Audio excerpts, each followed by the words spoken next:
Buenas tardes, bienvenidos a la Casa de América. Quería darles la bienvenida a nuestro ciclo de conmemoraciones históricas que hoy va a tratar un aniversario que celebramos en el año 2015, que es el 450 aniversario del Galeón de Manila.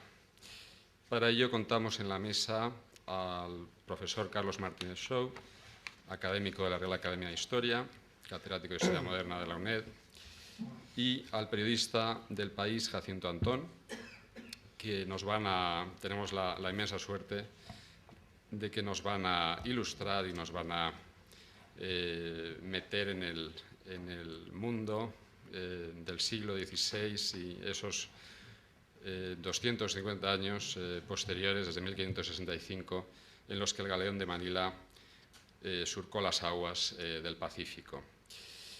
Quería también saludar, entre el público se encuentra José Manuel Ramírez Arrazola, que es el secretario del Pleno de la Comisión Nacional para las Conmemoraciones de la Nueva España. Bienvenido.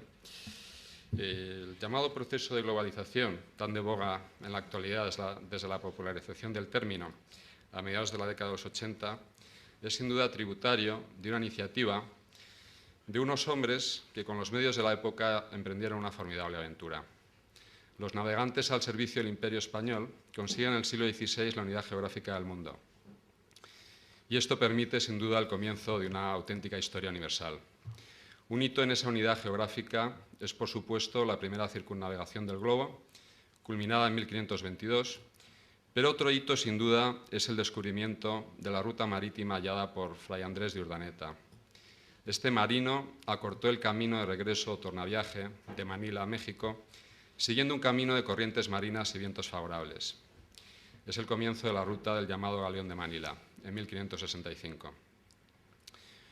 Con la ruta se establece un importante intercambio, no solo económico, sino también social, político y cultural entre los tres continentes.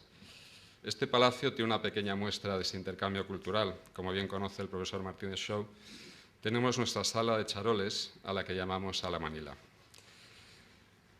Sin más, para debatir sobre el Galeón de Manila, en su 450 aniversario, paso la palabra al periodista Jacinto Antón y al profesor Carlos Martínez Shaw. Muchas gracias.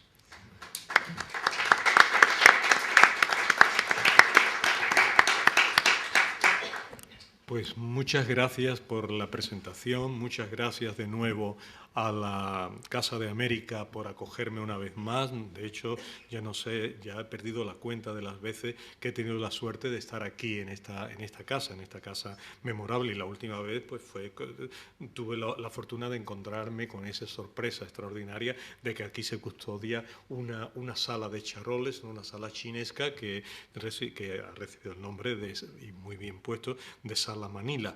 Así que estoy como en mi casa. En esta ocasión pues vamos a hablar de un tema distinto al que he tenido oportunidad de desarrollar en otras ocasiones, que es el Galeón de Manila. En esta ocasión, además, Amparo García Estebarán me ha dicho que haga una sucinta introducción para situar cómo es el Galeón de Manila, pero que queríamos tener más bien una especie de conversación entre mi querido amigo Jacinto Antón, que también hace ya muchos años, con el que hace ya muchos años me une una gran amistad, y que ese sería el formato, en lugar de ser una lección, así como se dice antiguamente, lección magistral, hablando yo solamente aquí, ex cátedra, a capella. No, vamos a hacer hoy por lo menos un dueto lírico hablando sobre el Galeón de Manila. Así que voy a decir lo sucinto que yo creo que es fundamental para establecer el tema y que luego pues se pueda el debate o la conversación que podamos tener Jacinto Antón y yo pues sea ya sobre una superficie conocida. El año 1815, ¿por qué? Bueno, pues porque el año 1815 no es el del comienzo, es el del final, pero también los finales pues se pueden conmemorar, se puede celebrar como efeméride, como un momento importante dentro de un fenómeno histórico. El año 1815 es el último, además porque el Galeón de Manila tuvo una fecha muy concreta de caducidad, fue un decreto de Fernando VII de 23 de abril de 1815 el que dijo que se terminaban ya los viajes del galeón de Manila entre las ciudades de Manila y Acapulco, que llevaban ya casi 250 años de vida, ¿no? Y ya, pues con este decreto, el galeón se termina. Dentro de muy poco tiempo después, incluso las relaciones entre Filipinas y México se hacen difíciles porque se ha producido el fenómeno de la independencia mexicana, pero el galeón como tal terminó en el año 1815, de ahí que haga exactamente 200 años de su finalización. Pero había empezado, como muy bien ha dicho el director de la Casa de América, pues había empezado 250 años antes, más o menos, porque también en esto dar muchas precisiones, aburrir a los presentes. Una precisión muy leve, alguna cifra. 1565 es el momento en que los españoles se instalan definitivamente en Manila, pero todavía, perdón, se instalan en Filipinas, pero todavía no se han instalado en Manila. No se instalan en Manila hasta unos cuantos años más tarde, hasta 1571. Ahí es cuando ya López de Legazpi, don Miguel López de Legazpi, el adelantado, llega a Filipinas. Entonces, después de una escaramuza con algunas... con algún grupo de musulmanes que estaban preestablecidos allí, una escaramuza muy leve, pues ya ocupa la ciudad de Manila hasta tal punto de que se puede considerar más una fundación que una refundación, porque no había prácticamente nada cuando llegó Miguel López de Legazpi. Y todavía el galeón de Manila no empieza a navegar, sino que tarda 2 años en organizarse. De hecho, el primer galeón de Manila... sabemos con seguridad que sale de la bahía en el año 1573. Ese es el primero. Y ya ininterrumpidamente sigue saliendo hasta el año 1811, en que el último se queda en México, allí pasando una larguísima estadía, la más completa ociosidad, con una gran incertidumbre sobre qué va a pasar con el galeón, y finalmente en 1815 reciben la orden fulminante de volverse a Manila, como así se hace. Entonces, el galeón de Manila hay que tener en cuenta que ahora lo comentábamos Jacinto y yo hace un momento, son 2 cosas. Una cosa es el galeón de Manila como entidad, que en realidad pues es una ruta comercial garantizada por galeones individuales. Es una ruta que une solo 2 ciudades. Une la ciudad de Manila en Filipinas con la ciudad de Acapulco en el Pacífico mexicano. Esto es lo que une. O sea, el galeón sale de Manila y llega a Acapulco. Hace allí una feria, la feria de Acapulco, se anima la ciudad durante unos 3 meses, entre 2 o 3 meses, se anima mucho la ciudad, y a los 3 meses el galeón sale otra vez en dirección a Manila. Esa es la ruta del galeón de Manila. Luego hablaremos más de ella, ya irá saliendo, pero eso es el galeón. Y luego una segunda cosa son los galeones concretos de Manila, que son una serie de barcos que son los que garantizan esta ruta y que salen normalmente 1 al año. Alguna vez salieron 2 al año. Algunas veces, desgraciadamente, bastantes veces no salió ninguno. Por guerras, por dificultades, por lo que fuese, ¿no? Pues no pudo salir ninguno. Pero más o menos la cadencia era de uno al año. Y entonces estos galeones pues, podían ser galeones como eran al principio, luego pues ya cuando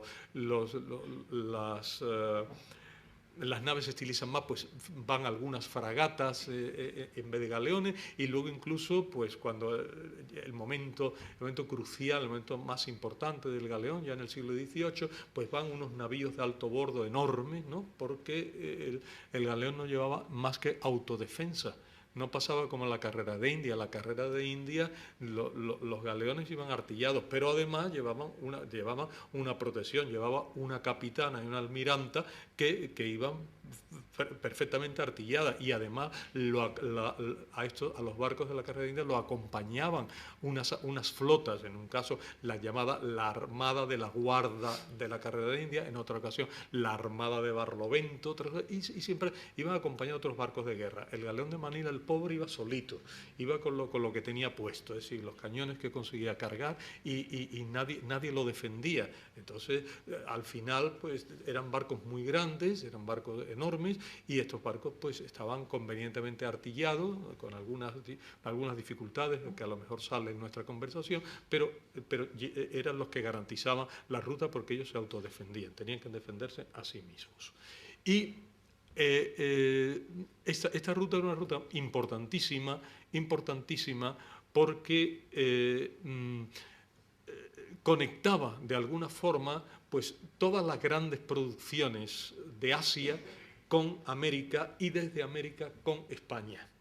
Entonces, pues desde allí, sobre todo se trasladaba a México, se trasladaban mercancías chinas. Eran los chinos los que proveían de la mayor parte de la carga de los galeones de Manila. Y en primer lugar, o sea, por decir, por dar medalla de oro, de plata y de bronce, en primer lugar eran los tejidos de sedas. Las sedas era lo principal, producto número 1 absoluto. En segundo lugar, venía los tejidos en general, sedas mezcladas con otras fibras, tejidos de algodón, otro tipo de tejidos. Y en tercer lugar venía un producto también muy exquisito, artísticamente precioso, que eran las porcelanas. Porque, como ya es bien sabido, en Europa no se sabía fabricar porcelana, se hacía cerámica, pero no porcelana, porque la porcelana requiere una sustancia especial que es el kaolín, y esa sustancia no existe en Europa no se emplea en Europa hasta bien entrado el siglo XVIII. Entonces, la porcelana exquisita, esa porcelana azul y blanca de la dinastía Ming, o luego esa porcelana preciosa de la llamada familia rosa primero y luego la familia verde después de la dinastía Qing, pues eso era el otro que compensaba. Había muchos más productos, pero ya en todo caso, para no extenderme más en esta presentación, ya irá saliendo en nuestra conversación. Y para terminar, a cambio de eso, ¿qué se daba? ¿Qué se recibía en México? Pues había, siempre lo digo porque es una frase muy divertida, ¿no?, que se acuñó en el propio siglo XVI ya, dice, de México a Filipinas nada más que va frailes y plata. Esas son las dos cosas que iban, porque claro, la presencia de los mendicantes, de los órdenes mendicantes, fue muy importante en Filipinas, más importante estadísticamente, porcentualmente, que en América.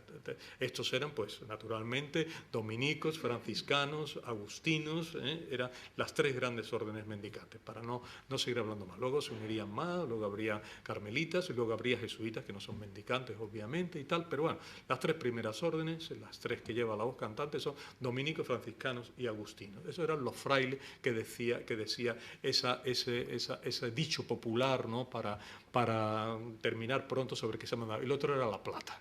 El otro era la plata, porque las minas de México pues producían una enorme cantidad de plata, y la plata se convirtió en ese espacio en el gran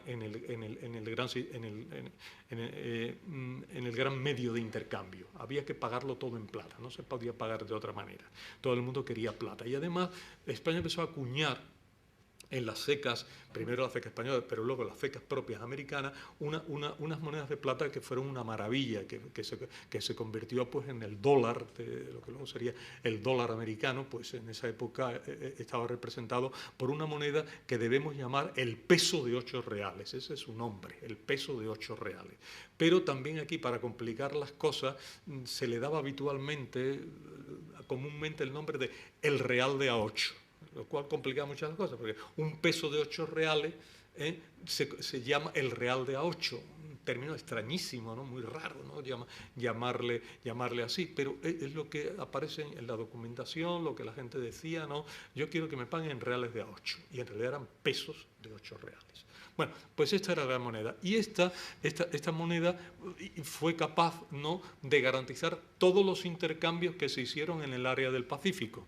Un área en el que convergen en el siglo XVI las dos grandes naciones ibéricas. Convergen por un lado el Reino de Portugal, y por otro lado convergen la monarquía hispánica o monarquía española, compuesta cuando llegan a Filipinas bajo Felipe II, compuesta pues esencialmente de de los 4 estados soberanos de la Corona de Aragón, del Reino de Navarra y del Reino de Castilla.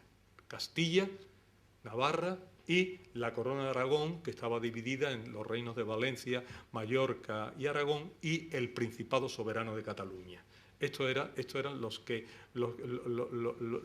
dos grandes entidades políticas que van a garantizar eso que un historiador francés que ya nos dejó, pero que ha tenido una importancia crucial en estos estudios, que se llamaba Pierre Chonu. Pues Pierre Chonu llamó a este espacio Le Pacifique des Ibériques, el Pacífico de los ibéricos, porque realmente hasta que no entra a principios del siglo XVII holandeses y más tarde ingleses, esto está totalmente dominado por españoles y portugueses. Y ellos, con la moneda de plata fundamentalmente mexicana, aunque también hubo alguna aportación peruana, pero fundamentalmente mexicana, garantizaron todos los intercambios y movilizaron enormemente este espacio. Naturalmente, si la ruta portuguesa nacía en Lisboa y moría en Japón, y si la ruta española nacía en Sevilla y moría en Manila, eso significaba que en el sentido de los paralelos se había producido un enlace perfecto de todo el globo terráqueo, y a eso es a lo que podemos llamar con absoluta normalidad la primera globalización. Hoy que hablamos de globalización, pues la primera globalización fue esencialmente una globalización ibérica, y el galeón de Manila pues tuvo una importancia fundamental esencialmente porque proveyó a esa primera globalización de un elemento fundamental, que es el gran catalizador de la primera globalización, que es la plata americana. La plata americana, la plata española, como se decía en la época, la plata española es la que garantiza absolutamente la posibilidad de esa primera globalización. Ya con esto creo que tenemos una idea del espacio en que nos movemos, y ya no quiero que nadie piense que yo tengo miedo de lo que me va a preguntar. Seguro que no. A ver, Carlos ha hecho esta explicación eruditísima sobre el galeón de Manila. Yo lo único que le decía es que yo lo único que le puedo aportar a esta explicación es intentar visualizar de alguna manera lo que hay más allá o más acá del relato científico y del relato histórico, ¿no? Que sería decir, bueno, el galeón de Manila fue una gran empresa económica, fue una gran empresa histórica, pero fue también una gran aventura. Y leyendo cosas sobre el galeón, que a mí es un tema que siempre me ha interesado, yo con gran sorpresa un día descubrí que el galeón de Manila no era un galeón, sino que era 100 y pico de barcos que hicieron de galeón de Manila. Y no solamente fueron galeones, como él muy bien ha explicado, sino que durante esos 200 años la evolución de la ingeniería naval, de la arquitectura naval, fue muy grande y fueron cambiando el tipo de barcos. Una cosa muy bonita de ver es cuando se siguen los nombres de los barcos que hicieron de galeón de Manila, ver cómo para trazar esa ruta se eligieron barcos y se crearon barcos que representaban lo más adelantado de la arquitectura naval de la época. O sea, también hubo una innovación en el aspecto naval, como también obligatoriamente lo hubo en el científico. O sea, esa ruta no se pudo hacer sin los descubrimientos científicos que propiciaron la época de los descubrimientos.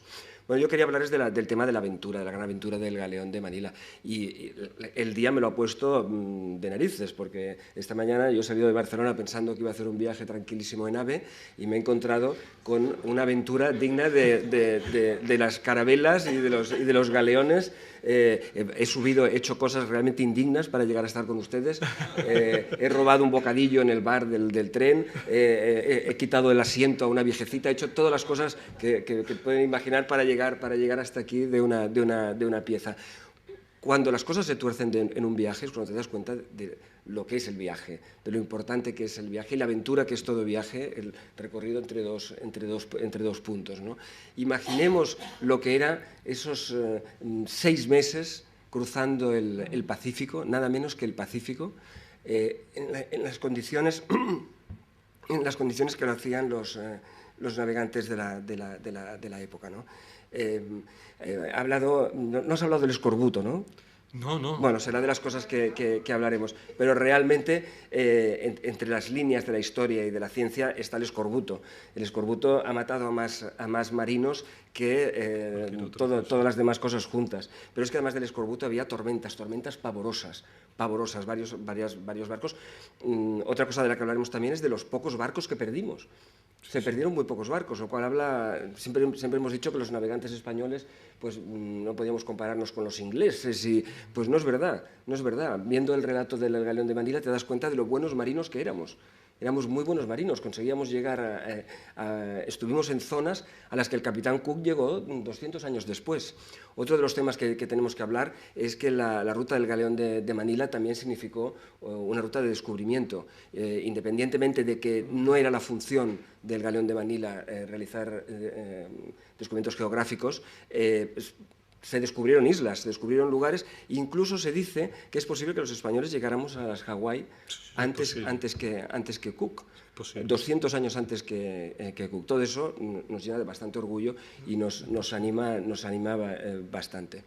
Les decía tormentas, pero también había piratas. Finalmente nos encontramos con los piratas ingleses, los piratas holandeses, pero por ahí estaba Drake.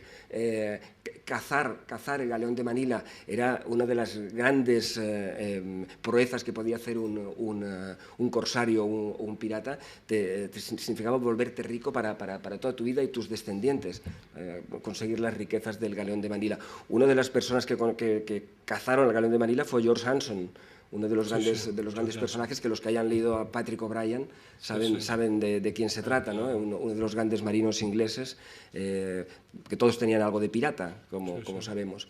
Hemos hablado de Urdaneta,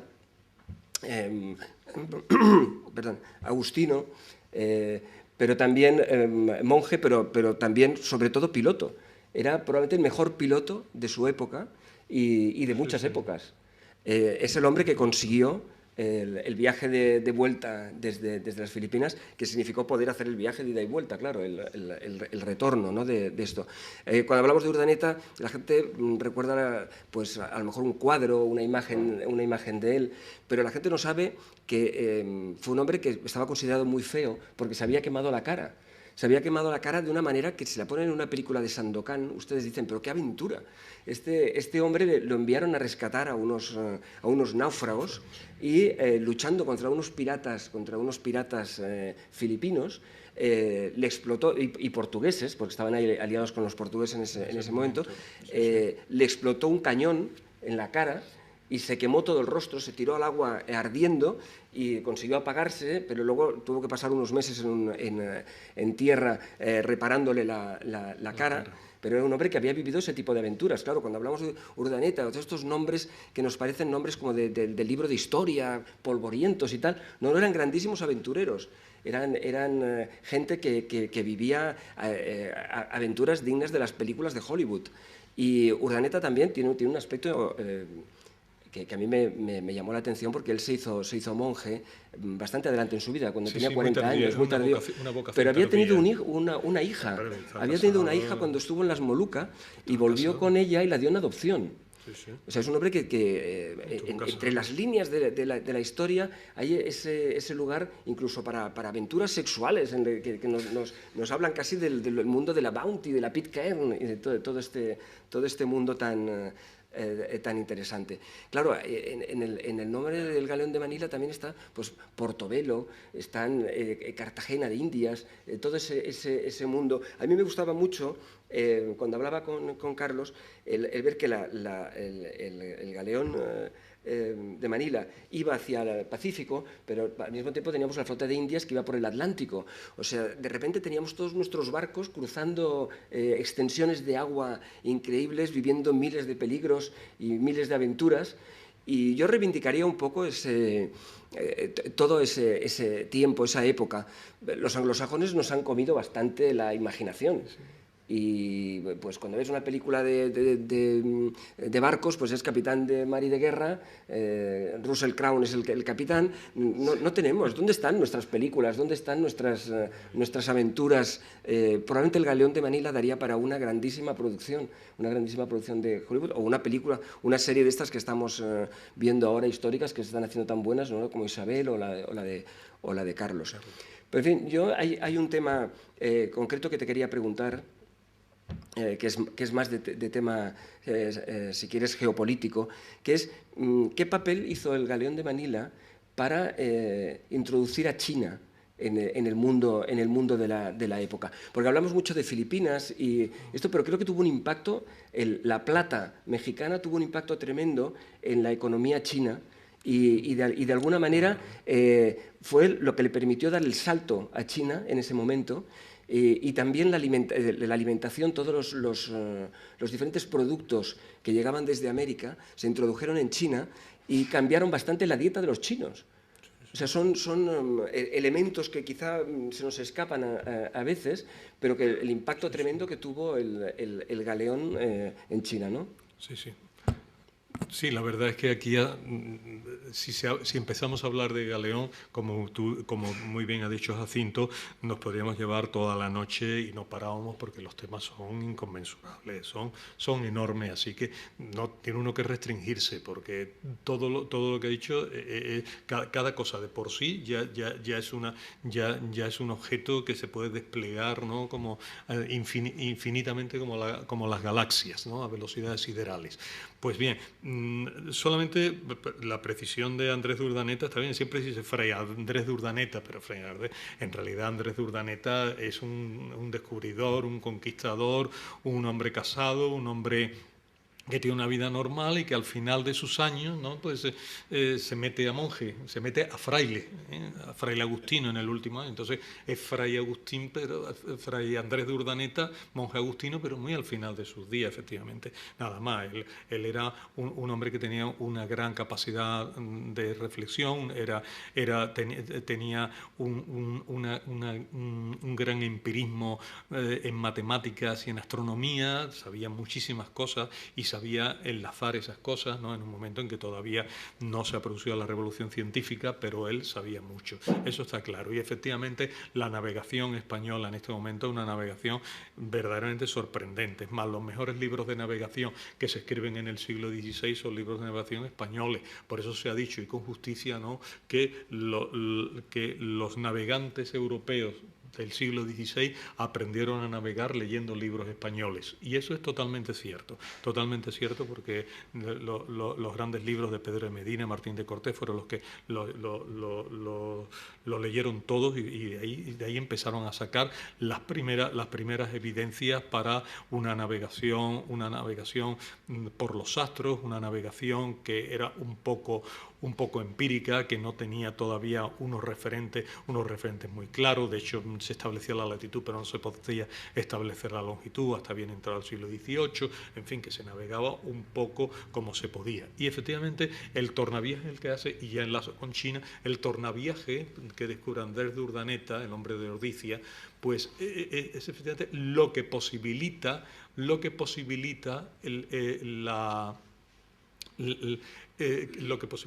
esta ruta comercial extraordinaria de 250 años. ¿Por qué?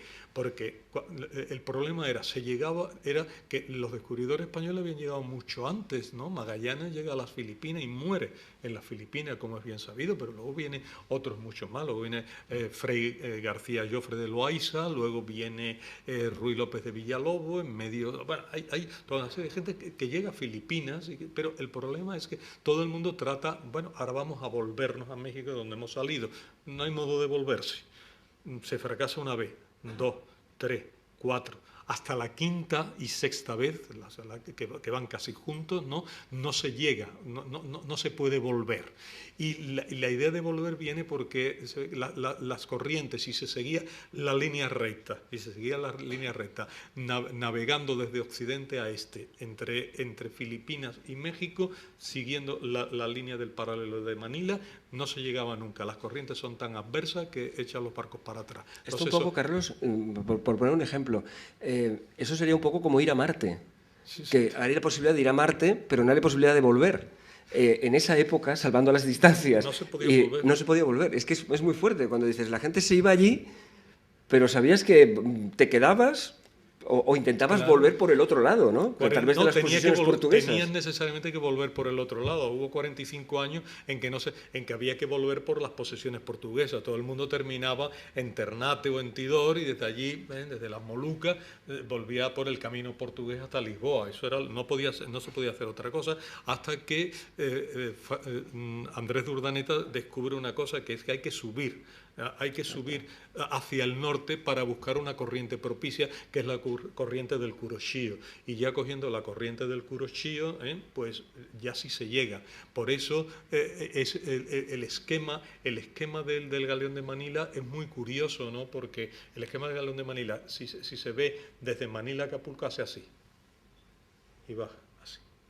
Mientras que si se hace de Acapulco a Manila, se va por la raya, por el paralelo, sin cambiar. Eso hace que cueste 6 meses llegar desde Manila a Acapulco y solo 3 meses llegar desde Acapulco a Manila, el doble. Y explicabas que además era más fácil la vuelta porque había sitios para aprovisionar. Claro, es que a la ida, una vez que tú abandonabas, perdías de vista Japón, se terminaba para ti todo, ya no había nada, ya nada más que estaba la inmensidad del mar hasta que llegabas a California, no había más nada. Por el contrario, a la avenida primero era muchísimo más corto y luego además se encontró pronto un lugar donde quedarse, que son las Islas Marianas, sobre todo la isla de Guam.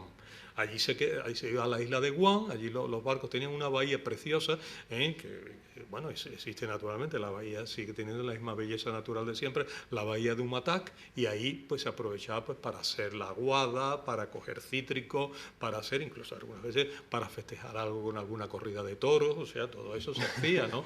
No, eso está documentado, una corrida de toros en Filipinas para festejar la subida al trono de Fernando VI. O sea que eso existe. Bueno, pues eso claro, permitía allí un descanso impresionante antes de terminar. Por lo tanto, el viaje de vuelta siempre era mucho más grato que el terrorífico viaje de ida, así que era mucho más fácil volver. Bueno, ¿cómo se mete a China en esto? Bueno, pues Filipinas producía una serie de cosas, tenía unas producciones que interesaban muy poco en México, interesaban muy poco en España, y los españoles no sabían sacarle producto a aquello. No había especias, no había lo que entonces movía el mundo, que era la pimienta, el clavo, la nuez moscada. Eran las Molucas. Estaban en las Molucas, pero eran portuguesas, así que no había nada de eso y no se podía comerciar con eso. Había que buscar otras cosas. Entonces, ¿qué se buscaba? Pues los de Ilocos fabricaban unas mantas, otros fabricaban unos productos alimenticios que no podían llegar a México, otros hacían, en fin, hacían objetos de marfil, pero con eso no se montaba nada. Entonces, ¿qué es lo que se hace? Ahí hay un gran imperio productor de maravillas, que es la seda, el algodón, los marfiles, los lacados, las porcelanas, las cosas. Esto se llama China.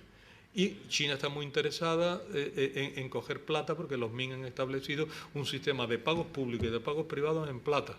¿Y esa plata de dónde venía? Pues hasta que no llegan los españoles venía del Japón, que era la productora de plata para la zona, pero cuando llegan los españoles la plata es mucho más abundante, mucho más barata, mucho más fácil y ya está. Entonces los chinos empiezan inmediatamente, en el año 72, ya está Manila llena de chinos, chinos a los que se le llama un nombre que parece que significa comerciantes, ¿no? Que son los angleyes. Entonces estos angleyes se instalan allí en un lugar particular que todavía se conserva en la ciudad vieja de Manila, que es el Parián de Manila. Allí se establecen y allá empiezan los cambios. Entonces esta gente traen dos tipos de cosas.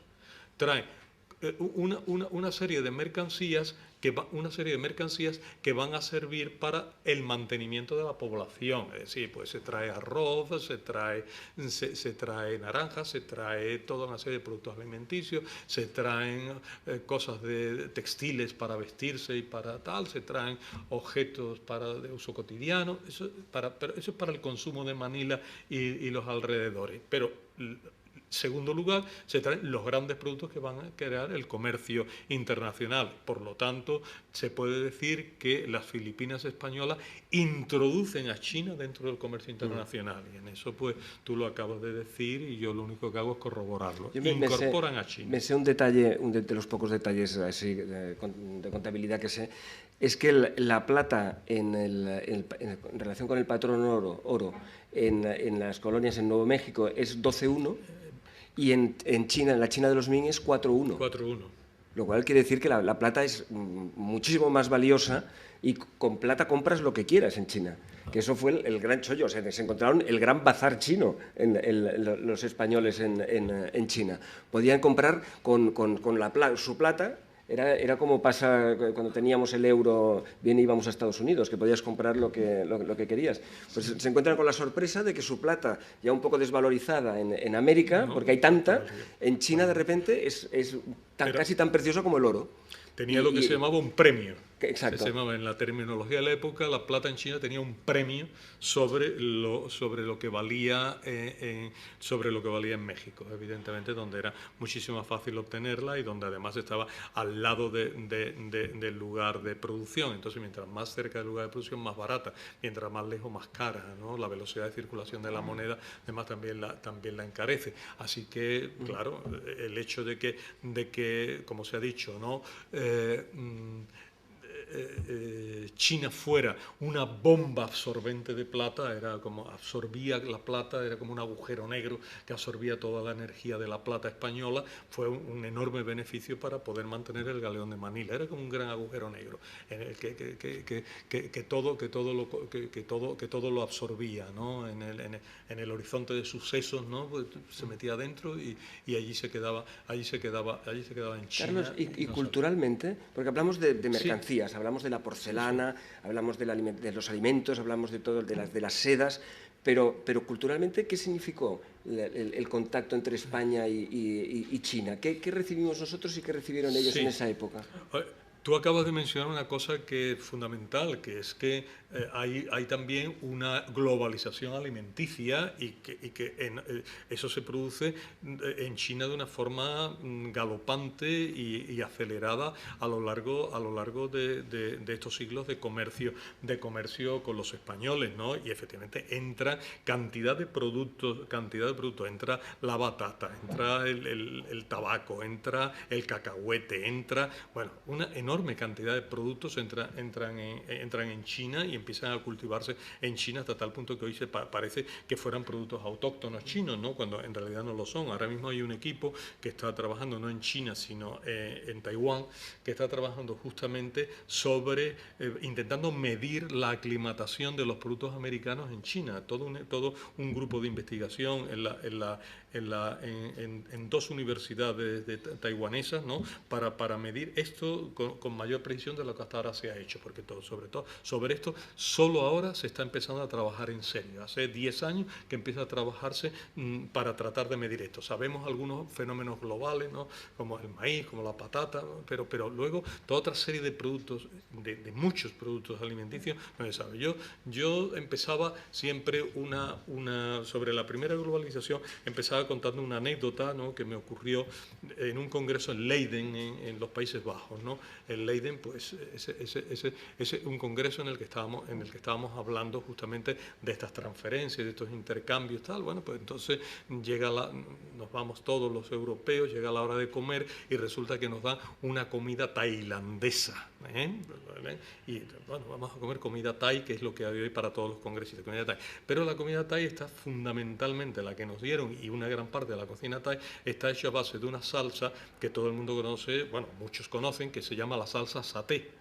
La salsa saté está hecha estrictamente con el cacahuete mexicano, el cacahuatla, mexicano. O sea que y ahí es un fenómeno de globalización. Unos europeos que estábamos allí en Europa estábamos comiendo en una cocina asiática, pero cuyo componente fundamental era un producto americano que había sido trasladado allí. Digo, esta es la globalización perfecta, ¿no? Pues esto ocurrió y ellos, o sea, China dio, pues, primero dio productos concretos, es decir, sobre todo sedas que inundaron el mercado sedero. Es la gran controversia económica del siglo XVIII español es que qué pasa con la seda, ¿no? Porque la seda china era infinitamente más barata y, claro, se cargaba, a pesar de las distancias, se cargaba completamente a las sederías españolas, a Valencia, Granada, Sevilla. Eso desaparecía con esta seda. Y, en segundo lugar, esa porcelana que en Europa no existía, pues que era un producto maravilloso, pues la porcelana venía. Luego a eso le añadía que traían alfombras persas, que traían lacados japoneses y todo eso, pues era una invasión de productos. Pero, en segundo lugar, hay trasladan a Europa el gusto por el arte chino, y empieza la copia, ¿no?, del arte chino, con esa palabra que se puso de moda en francés, que es la chinoiserie, que nosotros siempre decimos chinoiserie porque es una palabra de origen francés y se puso de moda. Nosotros deberíamos hablarla, y ya de hecho también se utiliza la palabra castellana, la DRAE, el diccionario de la Real Academia Española lo reconoce, la chinería. La chinería está. Y luego estaban pues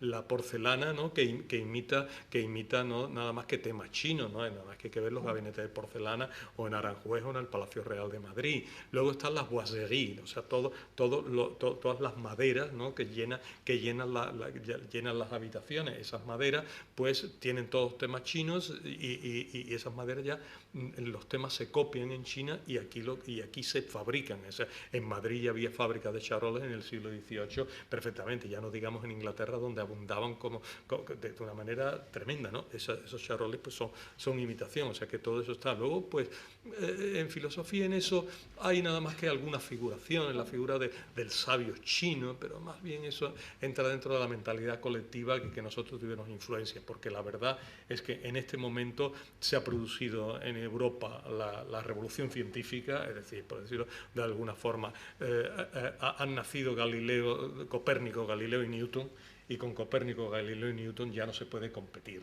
en nada. Y entonces, en ciencia, ya los chinos no nos pueden dar nada. Nos lo habían dado en la Edad Media a través de los árabes, pero ellos ya no tienen nada que dar. Son los europeos los que dan ciencia europea a los chinos, y los que le llevan toda esta ciencia, ¿no?, de estos 100 años maravillosos que va desde 1543 con Copérnico hasta 1665 con Newton.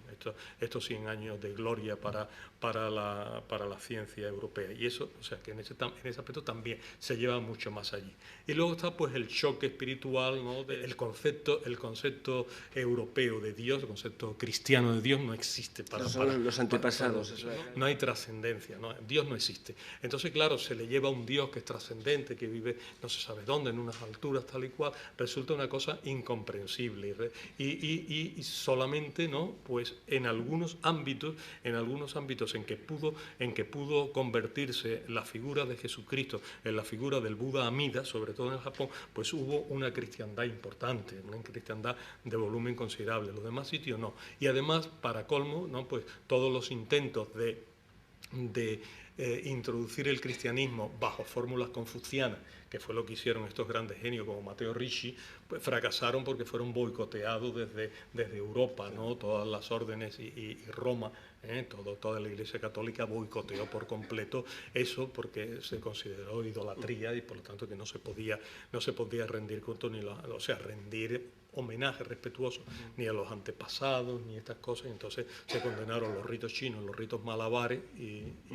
y se acabó esta posibilidad. Y entonces al final cada civilización ha mantenido sus respectivos sistemas de creencias, ¿no? Porque hablar el budismo, el confucianismo, el taoísmo de religión es inexacto. Bueno, es completamente falso en el caso del confucianismo y del taoísmo, y casi también completamente falso en el caso del budismo. Oye, el galeón de Manila de alguna manera significa la cumplimentación del sueño de Colón.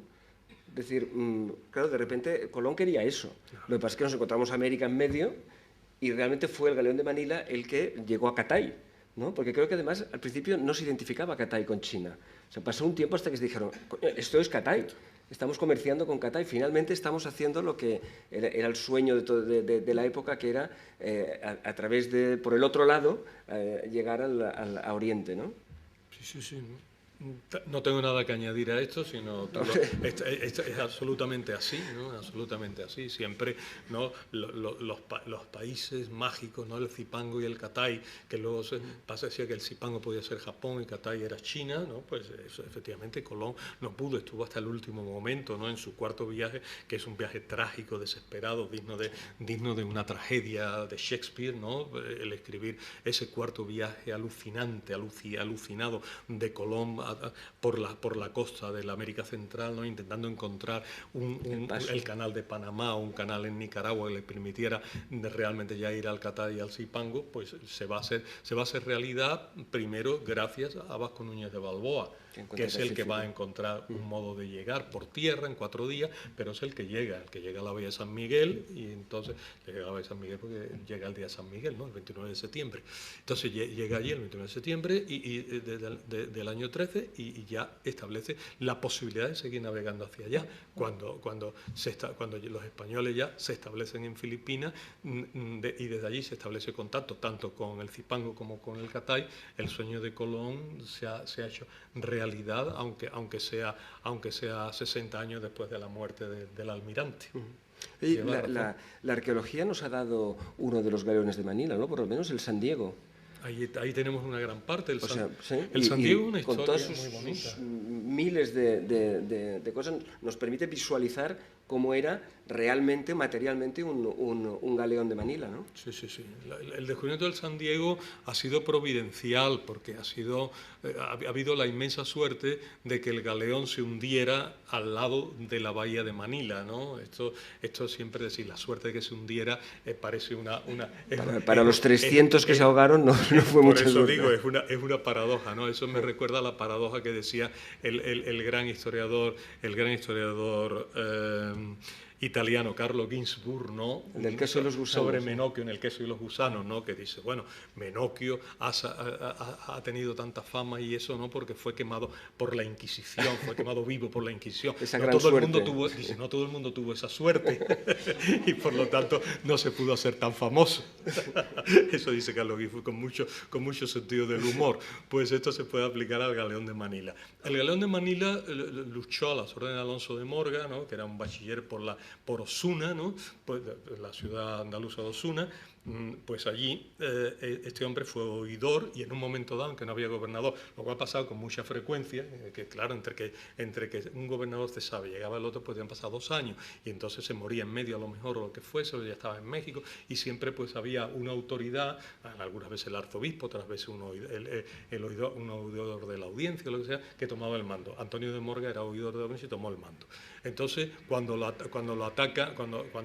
viene el ataque contra la ciudad de Manila, él sale con lo único que tiene, que es un galeón de Manila y un pequeño patache, el San Bartolomé, que lo acompaña. Y el galeón de San Diego mantiene una lucha tremenda contra los holandeses. Y hunde al barco insignia francés, holandés. Ganan la batalla totalmente. El buque insignia se hunde y los otros se escapan. Entonces la batalla está ganada y están ya celebrando. En el momento que están celebrando, bueno, pues ya se van hacia la bahía para atracar y en ese instante, como fruto de las ofensas recibidas por parte del enemigo, el galeón se hunde. Se hunde lentamente y allí acaba junto a la bahía. Eso ha permitido rescatarlo, ¿no? A esa asociación francesa que lo rescató. Frangodio, que es la persona que está excavando los palacios y los puertos de Alejandría. Es el que se supone que ha descubierto el Palacio de Cleopatra, todas las ciudades sumergidas de la costa de Alejandría y de la costa hacia abajo. Frangodio. Y en 91 me parece que fue que lo encontró el San Diego. De los grandes hallazgos de arqueología submarina que se han hecho. Estaba 50 metros, una cosa así de profundidad. Sí, era muy poco, era una profundidad escasa. Los buzos trabajaron con gran comodidad y rescataron el pecio. Y entonces la parte más importante del pecio está en el Museo Nacional de Manila. Y una parte está aquí en el Museo Naval, ¿verdad? Sí, la otra parte, pero aquí no hay, aquí lo que hay fundamentalmente son piezas de lo que formaba parte de los abarrotes del barco. Son abarrotes lo que hay aquí. Las piezas de madera, ancla, todo eso, ¿no? Está en el museo. En el Museo Nacional de Manila, con su rotulación estrictamente en inglés y en tagalo, ¿no? Pero en tagalo se comprende, ¿no? Porque un rosario que se encuentra, ¿no? En tagalo es rosarillo. Así rosarillo. Que es fácil de averiguar. ¿Podría ser el rosario o los restos de la hija de Lola Flores? ¿No? La rosarillo. No. Mucha porcelana hay, ¿verdad? Sí, yo he visto claro. el catálogo es un mamotreto así. Aquí hay mucha porcelana, además se ve qué tipo de porcelana llevaban. Las porcelanas, bueno, porcelana y cerámica, porque llevaban porcelana china exquisita, naturalmente, pero lo que llevaban eran las grandes tinajas, llamaríamos hoy, las grandes tinajas de barro normal, ¿no?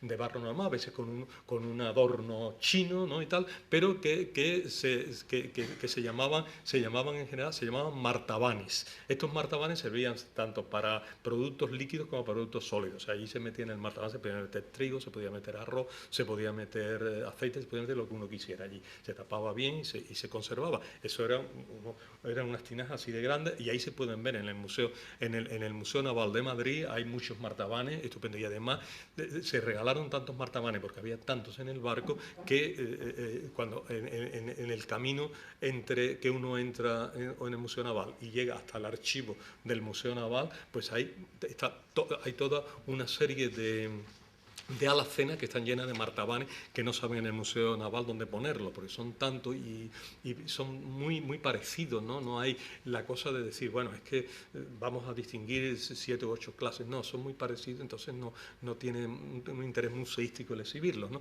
Pero eso es lo que había. Y luego había también otra cosa graciosa, que era que había cerámica española, ¿no? Sobre todo había cerámica andaluza.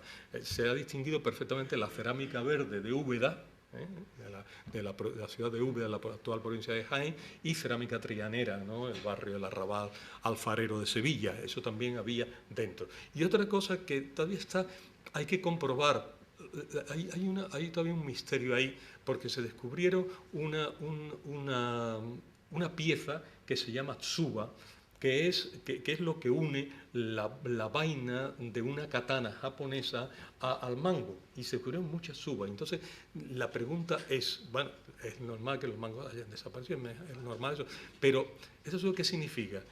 Puede significar que el galeón de Manila llevaba armas japonesas a México, o que había samuráis japoneses defendiendo Filipinas, que los hubo, porque claro, los samuráis después de la batalla de Sekigahara, en ese mismo año se quedan en paro, la mayor parte de los samuráis se quedan en paro, y entonces como no tienen cómo ganarse la vida, pues se empiezan a buscar la vida por los países de al lado. Son grandes guerreros, manejan muy bien las armas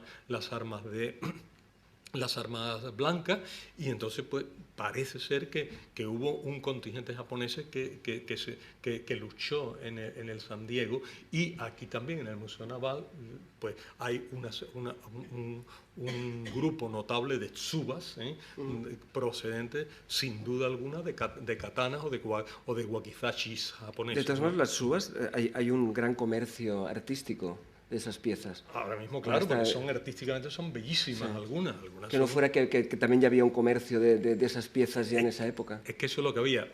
Que japoneses se pusieron al servicio de España está claro, porque y además debieron combatir samuráis japoneses en el San Diego. ¿Por qué no? Porque en la revuelta Sangley que hay en el año 1603,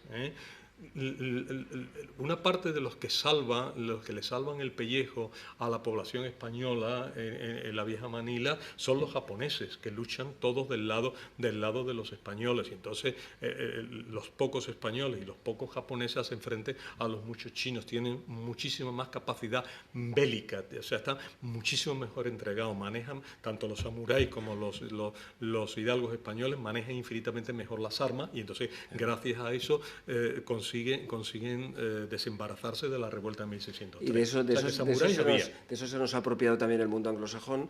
Tenemos Shogun, la famosa novela de James Clavell, claro, lo que está explicando es eso, es la llegada de los occidentales, en este caso los ingleses, a Japón, y cómo las costumbres militares se mezclan, ¿no? de unos con los otros. O luego había aquel famoso western Sol Rojo con Úrsula Andrés y Toshiro Mifune. O sea, tú lo debes recordar, que somos más claro. de generación. Que era una película de un samurái japonés que aparecía de repente en un western. Y la gente decía, pero ¿qué es eso? Claro. Un samurái japonés en México, en California. Pues es lo más normal del mundo. Viajaba en el galeón de Manila. Viajaba en el galeón de Manila. No. Es que es verdad. Viajaron muchos en el galeón de Manila. Ahora, o sea, dentro de unos días, en este mismo mes de octubre, se defiende una tesis doctoral en la UOC, en la Universitat Oberta de Cataluña, se defiende una tesis doctoral sobre la emigración japonesa a las costas californianas, hecha por un por un doctorando hispanoamericano. No sé qué nacionalidad tiene, pero es un doctorando hispanoamericano, es puertorriqueño, me parece. Y hace eso porque hay naturalmente pues muchos japoneses que viajan con el galeón y se instalan aquí. No llegaron hasta Sevilla los japoneses y todavía pues hay toda la gran controversia de los japones de Coria del Río en Sevilla, ¿no? Que es la historia de Hasekura, ¿no? De Hasekura, y si la gente de apellido Japón en Coria del Río y en Sevilla, ¿no? Pues son descendientes de Hasekura y de sus samuráis o no. Esa controversia todavía sigue allí. En cualquier caso, la estatua muy bonita, por cierto, de Hasekura con su katana en la mano derecha y su wakizashi detrás en la mano izquierda, contemplando el Guadalquivir desde Coria, es muy bonita, ¿eh? Si tú no has estado, te llevo. Oye, una cosa, ¿y las mujeres? ¿Viajaban mujeres en el galeón de Manila? Muy pocas, pero viajaban. O sea, las mujeres o sea, viajaban muy poco tanto en la carrera de India como en el galeón de Manila. En principio no debían viajar mujeres, pero en casos especiales se consentía que viajaran. Por ejemplo, si en un galeón tenía que embarcarse un gobernador soberano de Filipinas, él iba acompañado de su mujer y de sus hijas, pero además de su mujer y sus hijas llevaban un séquito, ¿no? De sirvientas, de amas de llaves, de lo que sea, y siempre pues había un grupo de mujeres. A veces pues un capitán del barco pues también tenía la autorización de llevar a su esposa consigo. Había autorizaciones, siempre hubo. Por lo tanto, hubo siempre un contingente pequeño de mujeres en los barcos que tenían un tratamiento distinguido, ¿no? de separación de sexo, del lugar especial para ella, todo un poco separado para evitar lo que entonces se llamaba la promiscuidad. Y entonces, debía ser complejo, 6 meses. Sí, 6 meses. Que eran 300 hombres y viajaban. Aproximadamente, o sea, vamos a ver, un galeón normal debía llevar en torno entre pasajeros y tripulación en torno a 600 personas.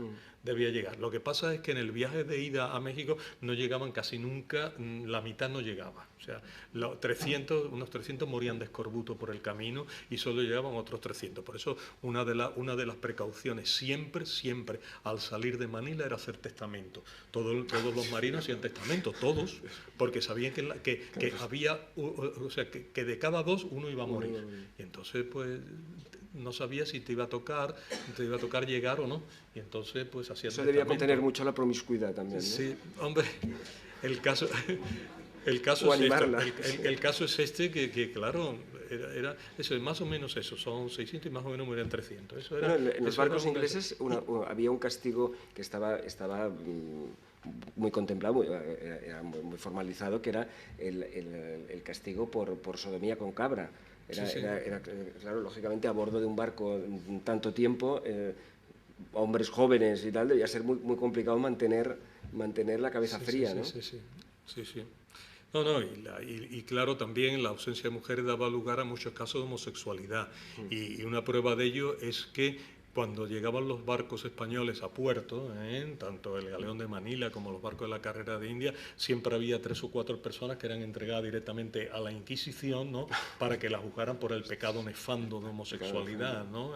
Hay algunas descripciones, ¿no? De este pecado nefando en las actas del Consejo de la Inquisición, ¿no? Que yo nunca me atrevo a decir, ¿no? Si no tengo el texto por delante para decir, no lo digo yo, lo dice este monje, y porque son cosas, por decirlo de alguna forma, subiditas de tono, ¿no? Porque lo explican con pelos y señales, de una forma, todos los casos de homosexualidad, y claro, había muchos, la falta de mujer pues hacía que mucha gente, ¿no? Pues la pulsión sexual la decantaran pues hacia la gran colla de pajes y grumetes que iban en el galeón de Manila o en la carrera de India. Había muchos pajes y grumetes, gente que tenía, muchachos jóvenes que tenían entre 11 y 15 años y que eran víctimas de la pederastia. Eso es clarísimo, ¿no? Caramba. Oye, he visto que en algunos estadillos de los barcos se explica que cargaban coco para protegerse del escorbuto. Sí. Es que se adelantaron un poco a la idea de los ingleses de que la fruta podía protegerles del... Sí, lo primero que se descubre es que los cítricos es lo mejor.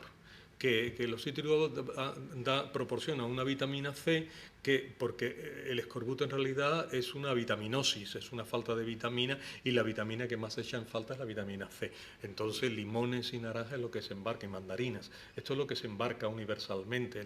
Pero luego se van descubriendo que hay otra serie de cosas que pueden ser, y por ejemplo el coco, y algunas cosas muy raras, por ejemplo la sopa de tortuga. O sea, se pescan tortugas en alta mar donde se puede para hacer sopa de tortuga, porque la sopa de tortuga también es antiescorbútica. Se buscaban medios para poder salvarse de esa plaga que era esta enfermedad, ¿no? Caramba. Oye, y hablando de los barcos capturados, dijimos que se capturaron muy pocos dentro de los 200 y 50 años de esto. ¿La explicación cuál es? ¿Que el mar es muy grande, que eran muy rápidos? No, el mar es muy grande. El mar es muy grande y, o sea, vamos a ver, en el Caribe capturar un barco español era más fácil porque allí había como una aglomeración permanente de barcos. O sea, al Caribe llegaban de pronto la flota y los galeones y se concentraban de pronto 50 barcos españoles. Entonces los corsarios y piratas ingleses que estaban merodeando por la zona tenían allí 50 barcos a su alcance. Bastaba que uno remolonease, uno se apartase de la ruta, se desviase, para que aislados pudieran atacarlo. Pero el Galleón de Manila iba en unas distancias formidables, tremendas, ¿no? Y era muy difícil de coger. De hecho, entre los siglos XVI y XVII solo hay uno, el que captura el Santa Ana, que es capturado por Thomas Cavendish. En el día de mi santo del año 1587, por eso me acuerdo. Como un honor a ti, lo captura. El 4 de noviembre, el 4 de noviembre, San Carlos Borromeo, mi santo patrono. Pues ese día lo capturaron y es el único que se captura entre los siglos XVI y XVII.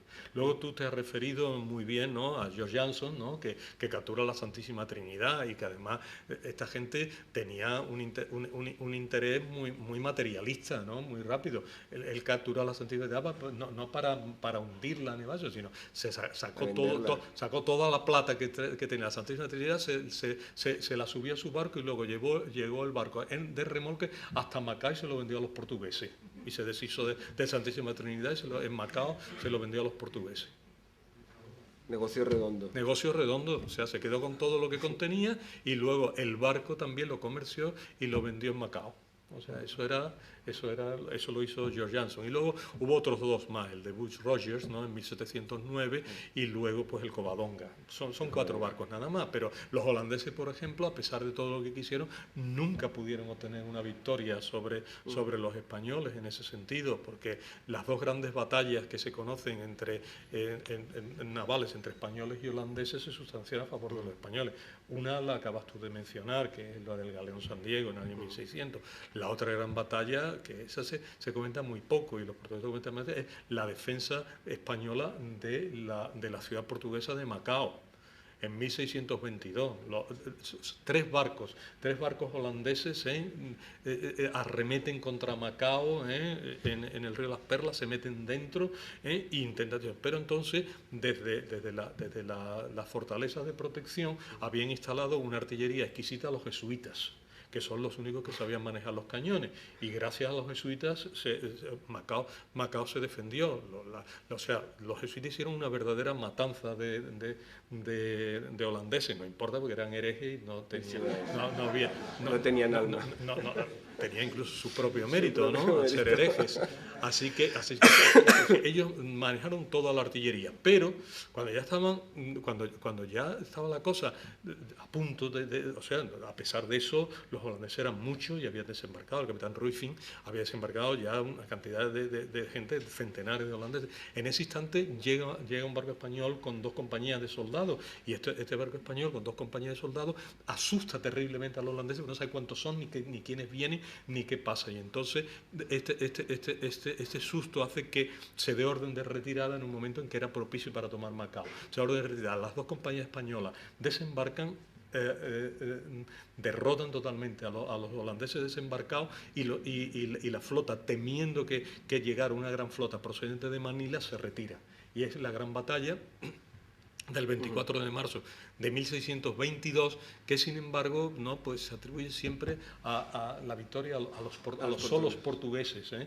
Y en realidad fueron los jesuitas, que no era una orden portuguesa, sino que estaba constituida por portugueses, italianos y españoles esencialmente, y luego por las dos compañías de soldados españoles y el efecto sorpresa que causó la llegada por retaguardia de la flota, ¿no?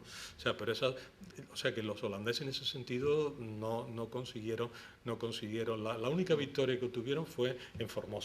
Ahí sí, ahí el último fuerte que le quedaba a España, que era el fuerte de Gilón, ahí sí, ahí hubo que rendirlo, ¿no? En una batalla que se dio en el año 1650, ahí hubo que rendirlo y entonces España salió de Formosa para siempre, ¿no? Pero bueno, eso no les aprovechó mucho porque en el año 62, o sea, 12 años después de esta victoria sobre los españoles, que parecía que Formosa iba a ser ya siempre holandesa, llegaron los chinos, llegó el famoso Chen Chengong, que como eso es impronunciable, Chen Chengong, pues los europeos lo llamaban Cosinga.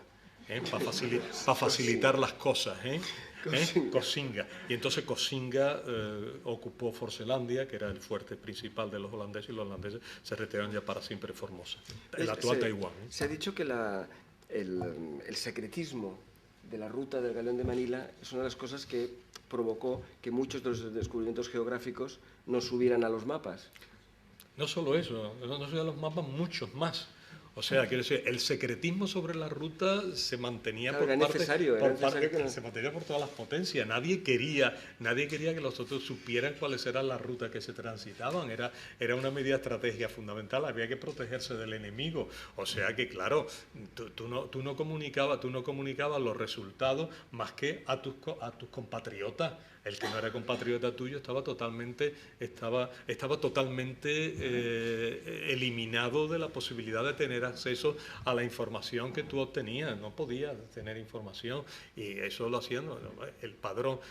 Para el caso de América, lo que se llamaba el padrón real que se custodiaba en la casa de la Contratación de Sevilla, pues era un padrón inmenso, un mapa gigante que en una pared inmensa, y entonces allí se iban poniendo todos los viajes españoles, se iban caracterizando y tal. Pero eso era top secret. Ahí no podía entrar ni Dios a ver eso, ¿no? No se podía entrar para nada, ni se daba información absolutamente ninguna, porque era dar armas al enemigo. Y en el Galeón de Manila pasó igual, ¿no? Que se trató por todos los medios de que nadie supiera qué ruta hacía. Pero claro, los ingleses astutamente sabían que había un sitio por el cual había que pasar obligatoriamente, que era la salida del canal de San Bernardino. Y entonces allí acudían al canal de San Bernardino para intentar capturar. Luego ya el resto de la ruta ya no la sabían. ¿Allí no hay una isla que se llama San Jacinto? ¿No hay un sí, tu santo patrón está allí. Como se habla de Carlos Borromeo. Además, claro, tú también tienes que sacar el tuyo, es lógico. Justificar mi presencia. El gran Santo Dominico, además.